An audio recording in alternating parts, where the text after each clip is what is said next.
O secretário do Tesouro dos Estados Unidos, o Scott Bessent, é bastante presente na mídia e ele participa ativamente de todas as estratégias da administração, como se fosse ali do executivo mesmo, e ele fez uma declaração muito interessante sobre a possibilidade de retaliar o Irã com uma bomba nuclear monetária. E é sobre isso que eu quero falar no capítulo de hoje. Esse comentário feito aqui pelo Scott Bessent, né, numa daquelas conferências que você vê ali da Casa Branca falando com a mídia, ele passou um recado muito interessante, e eu não quero entrar, obviamente, na política em si, né, não me cabe aqui fazer essa análise, mas entender um pouco dessa parte da mecânica monetária sobre sanções. Então a gente sabe que o Irã ele já é bastante sancionado, você tem a presença do Irã em quase todos os formulários de KYC, quando você vai abrir qualquer tipo de conta e corretoras, etc., pergunta se você tem algum relacionamento com o Irã, porque ele já tem um certo isolamento da economia global. Mas aqui ele quer fazer o equivalente mesmo de criar uma nova guerra que tem o mesmo impacto das bombas, mas agora de uma forma financeira. Mas quais foram os detalhes aqui que ele falou? Mas antes de mais nada, se você gosta desse tipo de conteúdo sobre mecânica monetária, como que funciona a liquidez do mundo e como a macroeconomia está cada vez mais entranhada com a geopolítica, você pode nos acompanhar aqui no Substack com vídeos gratuitos como esse de segundas às sextas-feiras e também, diferente do YouTube, né, sem nenhuma propaganda e no formato de artigo, por escrito, gratuitamente no seu e-mail. Agora, se você quiser aprofundar um pouco mais e saber como nós estamos investindo, né, a gente compartilha o nosso próprio portfólio, né, mostrando aqui os resultados, mas também as mudanças de alocação para membros. Agora, se você quiser dar uma olhada em todos os conteúdos, você pode se inscrever aqui no link da descrição abaixo. É totalmente gratuito de você começar. Então vamos lá.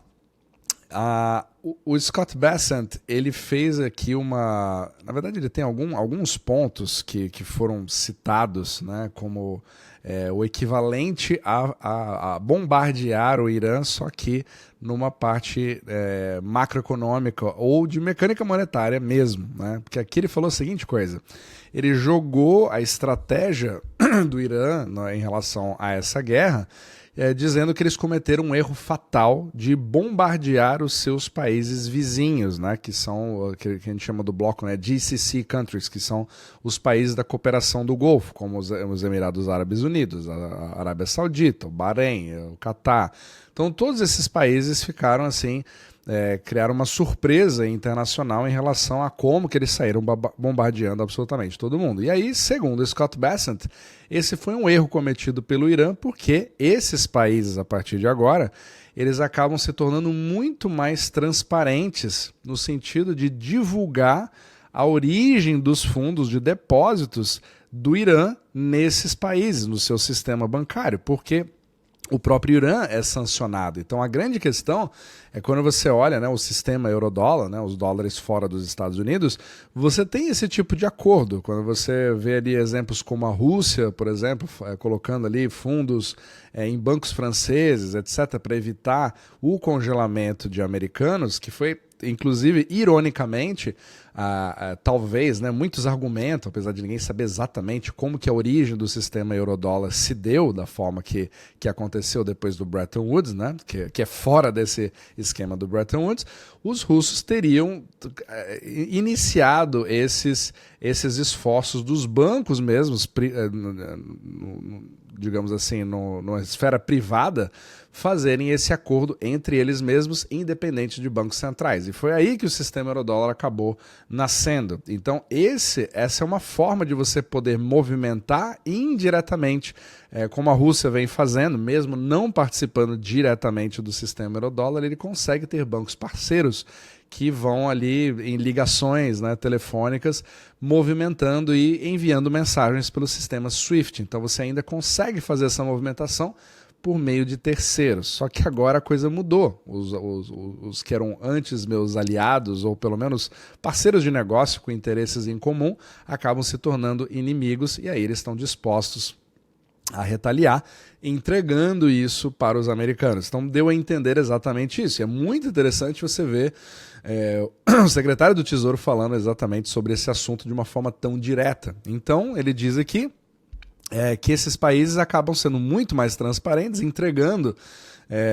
para investigadores aonde esses fundos estão em seus próprios sistemas bancários. Então a gente acabou fazendo com que nós possamos criar pedidos que podem ser atendidos em relação a congelar esses fundos de tudo que estiver ligado diretamente ao Irã. Só que aí vem a seguinte ameaça que ele acabou fazendo. Qualquer país que compre alguma coisa do Irã ou faça negócios com o Irã, ele começa a entrar numa lista ali de retaliações secundárias. E aí fica aquela grande questão. Nossa, mas isso é um tiro no pé, porque ele vai acabar fazendo com que ninguém mais queira usar o dólar, etc. Só que a gente já conversou sobre o problema da teia de aranha, que é o sistema eurodólar que foi criado por todos esses países, dos quais ninguém consegue muito sair, né? Pela forma que ele foi criado com crédito. Então não é uma opção. Você acaba sendo forçado a gravitacionar em volta desse sistema. Então aqui você percebe claramente que continua o uso desses dólares como arma. E eu já sei que já vem uma série de comentários dizer que isso não funciona para sempre, isso é uma coisa que vai se voltar contra os americanos, isso é uma coisa que mostra o imperialismo deles, e que eles precisam de um outro sistema, e o BRICS já está fazendo isso, etc. Tudo isso faz sentido e eu vou concordar com você. A questão é, o que nós temos nesse exato momento é exatamente essa gravitação total em cima desse sistema, e ele está sendo muito bem aproveitado pelos americanos. E, inclusive, ouso dizer que ele até está sendo ampliado pelo fato dessa adoção cada vez maior de stablecoins. É um dos capítulos que eu vou fazer em breve também, acho que eu vou fazer até uma masterclass sobre esse assunto, porque tem uma série de outros detalhes vindo, que acabam fazendo com que os Estados Unidos criem um novo tipo de sistema euro-dólar em cima disso, tendo uma visualização muito maior. Por exemplo, né, se você não sabe exatamente quais são esses depósitos, você já poderia ter uma transparência muito maior dentro do blockchain, dando muito mais visibilidade para os americanos. Então, assim, é uma guerra que, muito mais importante do que ela ser simplesmente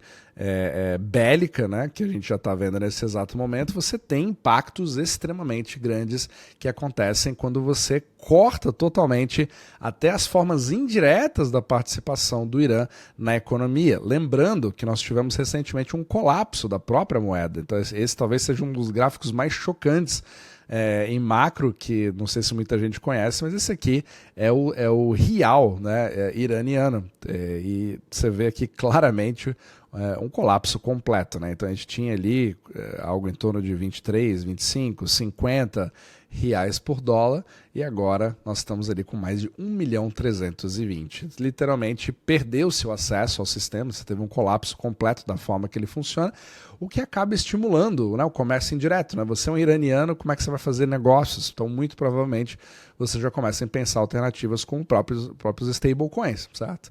E muita gente já vem fazendo isso, inclusive, para poder receber.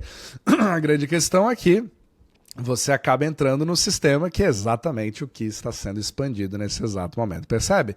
Então, assim, é um jogo fascinante, né, que a gente está seguindo cada vez mais aqui nesse podcast, mas é muito interessante você ver a forma aberta que o Scott Bessent está falando sobre esse assunto. E ele diz claramente na última frase aqui, os iranianos devem saber que isso aqui vai ser o equivalente financeiro do que nós vimos nos Kinetic Activities, que isso aí ele está se referindo justamente ao movimento bélico que foi feito no próprio Irã. E aqui até o comentário falou, até achei interessante, né? O Bessent Bessent is an economic assassin, então ele é um assassino econômico, ele está simplesmente se colocando como tal. Então vamos ver a cena dos próximos capítulos, mas isso com certeza mostra que aquele véu, né, do altruísmo, ou da versão Pax americana, né, realmente está com seus dias contados, se não já tiver completamente chegado ao fim.